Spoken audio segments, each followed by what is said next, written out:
You're tired of your job. The only reason you're there is because it's how you provide for your family. And you know there's more that you must give, but not there, right? I'm not going to tell you to quit your job, but I'll show you the one thing you must do to get your business providing for your family like never before. And then I'm going to share a secret with you they don't want you to know. I'll tell you who they are a little later. Here's the deal. I never wanted to have a job that drained me every day. And the only reason I stayed was because it provided. I started a business and started making thousands of dollars every month from home, but I lost it all. The better way to say it is, I let it go. I talked about this in my video with the simple solution to overcome imposter syndrome. But as a Christian, I kept wrestling inside with whether I should be making this amount of money this fast. It took losing my business and searching if providing for my family this way was what Christians should do. And I questioned myself often. Should I even make videos like this to show you how to succeed in business based on principles found in the Bible? I was afraid to start making these videos. I was afraid of all the people who have seen my Bible teaching in other areas. I was afraid of failing at business again. I was afraid people would judge me because I'm a Christian. I could keep going, but I was afraid. All these different fears stopped me for years from doing things like this. Things I knew I should do, but just kept putting off. But I got to the point where I realized this all doesn't matter. Starting anything new is like being a baby all over again. When a baby is learning to talk, do you think the baby cares everybody is watching them mumble their words? It's cute. That's how I see myself. I'm God's child, taking steps I've never done before, and I'm focused on Him. He's not going to laugh at me for making mistakes. He's going to rejoice the more faith I put in Him. Yes, there are people who will attack me and mock me and try to embarrass me, but I realized if I'm so focused on God, it doesn't even matter.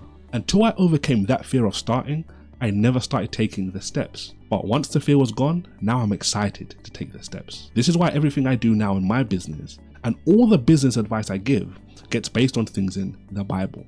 And now I'm on the journey to get it all back and more as I help people like you make the transition easier and faster than me. When you think of the wealthiest people in the world, the one thing they have in common is a business.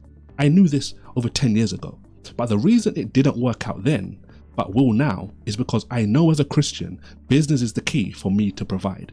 This is the hardest step I was afraid to start. The one thing I had to overcome was the fear. I was afraid to make a lot of money in business as a confident Christian. A Christian who doesn't hide his beliefs, but owns them like I do in my everyday life. It got to the point in my previous business where I would say things to friends like, unless I can talk about my faith, I cannot continue. This sounds like I had a gag order on me, or speaking about my faith would ruin my business, but it wasn't true. I was afraid to do what I did anywhere else, talk about God. But at the time I decided that I would not mention my faith. I'm not saying all Christians need to shout from the rooftops, they're Christians, but for me, I was teaching the Bible should impact every area of your life, but not living it out the way I believed. You have a fear of something, which is stopping you from taking the steps. With total belief, you will succeed. Because if you believed with certainty you will succeed, you would take the steps. But there's something you are afraid of. The moment you capture that fear, you will turn into the person you know you should be. I have no doubts anymore I should run my business because I'm empowered by many examples in the Bible that show me business is not only good, but something we are encouraged to do. I now know and believe the Bible has all the answers to running a successful business in any period of time, and this empowers me to take the steps forward towards my destiny. For example, I read in the Bible 1 Thessalonians chapter 4 verse 11 to 12. It says, "And that ye study to be quiet and do your own business, and to work with your own hands, as we commanded you, that ye may walk honestly toward them that are without, and that ye may have lack of nothing. If I do 3 things, I get 2 things." That sounds like a bad deal, but the 2 things are priceless. I would pay thousands to know how to do this, and that's why I have over the years to learn this. But don't miss this.